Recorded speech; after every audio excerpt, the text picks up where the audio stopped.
This is a CBS News special report. I'm Gail King in New York. We've just received the news that Aretha Franklin, the brilliant singer and songwriter known for decades as the Queen of Soul, died this morning at her Detroit home of advanced pancreatic cancer. That news coming to us from her publicist just minutes ago. She was 76 years old. She had overcome a series of health problems in recent years. Franklin's music and larger-than-life voice were certainly unmistakable. Many of her songs were anthems for women and people of color. As Vladimir Duthiers reports, Franklin shaped American history along with American music.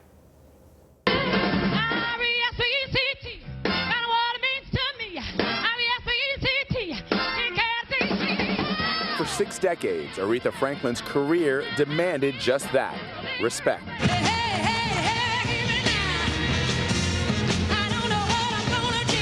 Her songs about womanhood, strength, and heartbreak have transcended generations.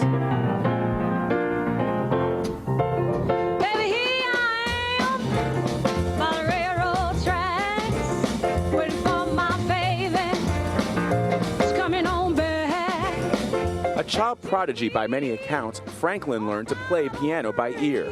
She grew up singing gospel at a Detroit church where her famous preacher father was a minister.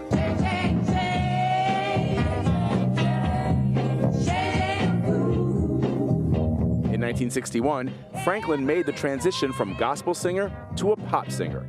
And with the release of her first secular album, her star quickly began to rise.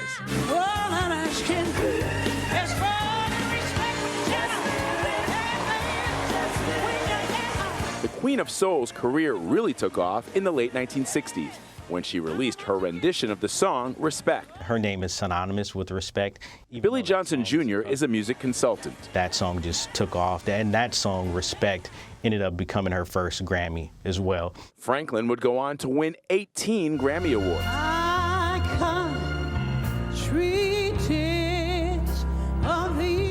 And perform at inaugural events for 3 presidents. But the road to get there was often rocky. Born in Memphis, Franklin was raised in Detroit by a single father. Her mother moved away when she was just 6 years old, and 4 years later, she died of a heart attack. Just shy of her 13th birthday, Franklin gave birth to her first child. Less than 2 years later, she gave birth to the second of 4 children. Life did not get easier for Franklin in adulthood. According to her biography, Franklin struggled with depression, alcoholism, and she had a weight problem. She was overwhelmed by fear and obsessed with control, the author wrote. Franklin would not step on an airplane or ride a bus through thunderstorms out of fear, and she worried the public would forget her. But her fans never did. In recent years, she sang for the Pope when he visited the U.S.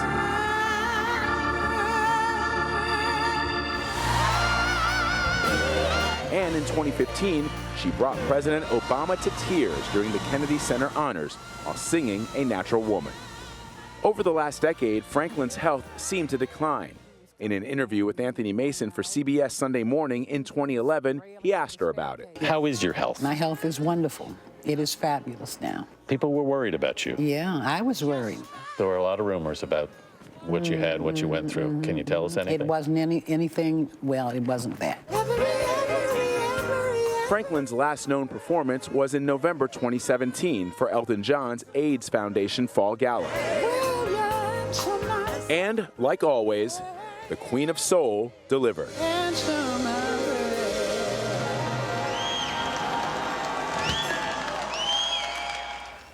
Franklin was the first woman to be inducted into the Rock and Roll Hall of Fame. She was also known as a first-rate songwriter. She lived most of her life in Detroit, where she died this morning. And it's so interesting, John, because, you know, we've been hearing from the beginning of the week that her family had gathered and friends had gathered, that she was gravely ill and that the end was near. But you kept thinking day after day that maybe, just maybe, because then you'd hear reports that she was alert and talking to people. Even when it's expected, it still is a very, still feels like a little punch. It does, especially somebody who's been so much a part of our culture, who is right around the corner, it seems, all the time. Her songs are in your head or you're hearing them. And the one that's in mine right now is she sang at Martin Luther King's memorial, "Precious Lord, Take My Hand." And somebody with that gospel background, that's what she's doing now. Mine will always be Natural Woman. I always love that. And her last performance was at the Elton John Foundation dinner here in New York, and I was there for that performance. And when she walked out on the stage, people gasped because she had lost a lot of weight. She didn't look well at the time, and this was last November, but her voice was certainly still there. With us now on the telephone is journalist Alan Light, who has interviewed Aretha Franklin a number of times. Good morning to you, Alan. What are you thinking? Well, it's hardly a surprise. We've obviously been waiting since we got word earlier this week, but it's still shocking when you hear the reality of losing a giant like this.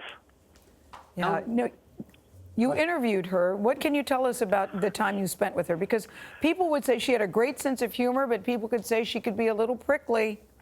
Yeah, I can't pretend to have spent a lot of time, and I did, some calls on the phone where she was in decent spirits and happy to talk about the music and all of that. I mean, most remarkable to me, I saw her sing last year, I guess one of the last half a dozen shows or so last spring, up in Poughkeepsie at a theater for a benefit, and she just sounded spectacular. Yes. I mean, I know it was hit or miss in the later years, but her singing was just magnificent, and just a reminder of for everything else and the noise and the rumors, and you say the prickliness and everything off stage, that she could still deliver something that nobody else could do.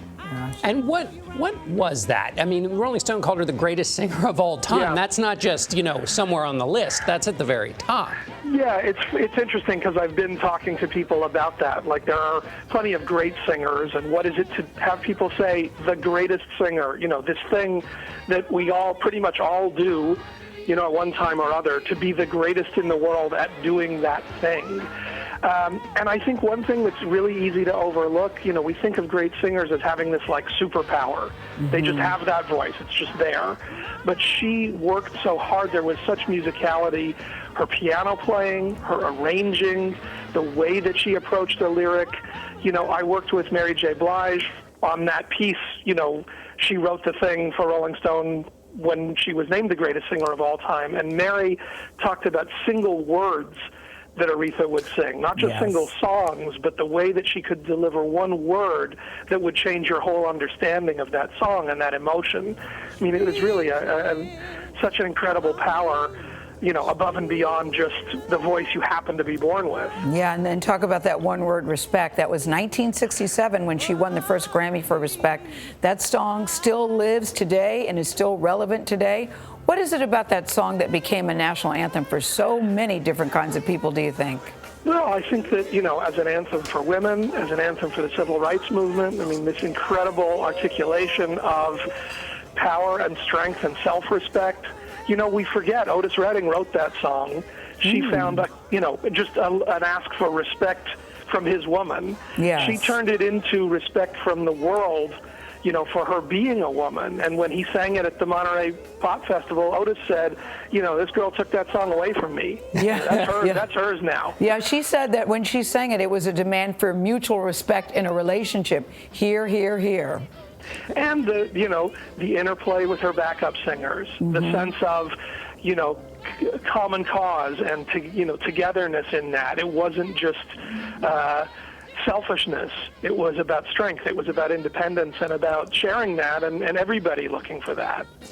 My recollection is that she, that's about the time, or maybe it is, when she went down to Muscle Shoals, which is not exactly Detroit.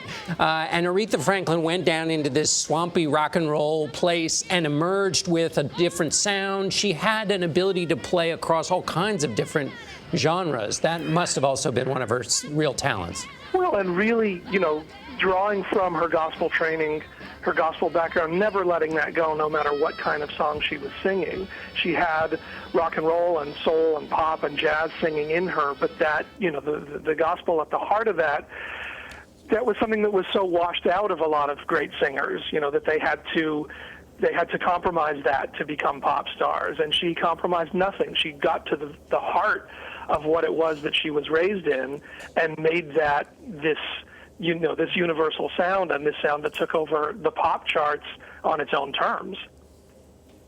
All right. Thank you very much, Alan. Trey Johnson is joining us. He writes about music, race, politics, and culture for Rolling Stone. Trey, let's talk about Aretha Franklin's range. You know, she could do gospel, she could do pop, she could do rock and roll. Her range was amazing, even opera in some cases. Where do you think she got her confidence as a performer?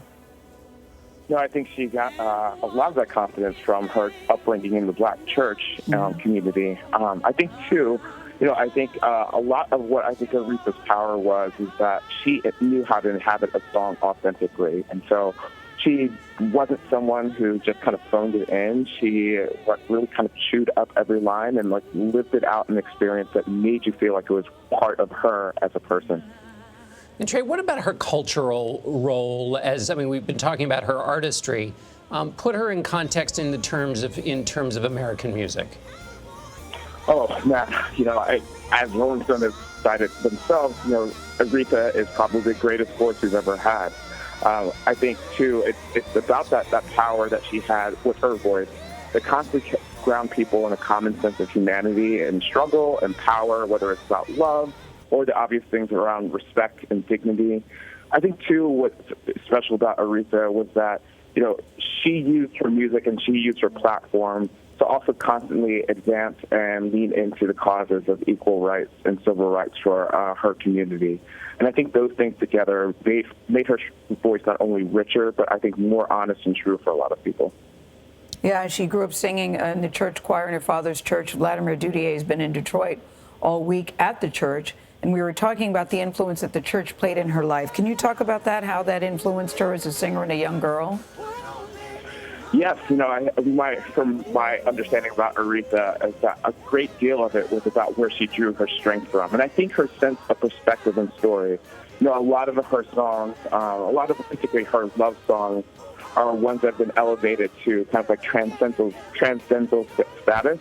But at the end of the day, I think that she was often tapping into the experiences of families and communities and couples and households that she was immersed in every day. You know, I think she was such an important instrument to vocalize, in particular, the story of the Black woman who wasn't always given the platform for talking about their love stories and their hardships and what it meant for them to kind of put on like a metaphorical hard hat every day and step out into the world and hold your head high.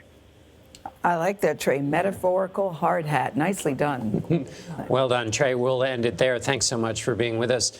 Coverage of the death of Aretha Franklin will continue on your local news on the CBS station and on our 24-hour streaming news service, CBSN. And we'll have a complete look back at her life tonight on the CBS Evening News with Jeff Glor. Now, many of you will return to the CBS This Morning on the West Coast. This has been a CBS News Special Report. I'm Gayle King with John Dickerson, CBS News, New York. For news 24 hours a day, go to cbsnews.com.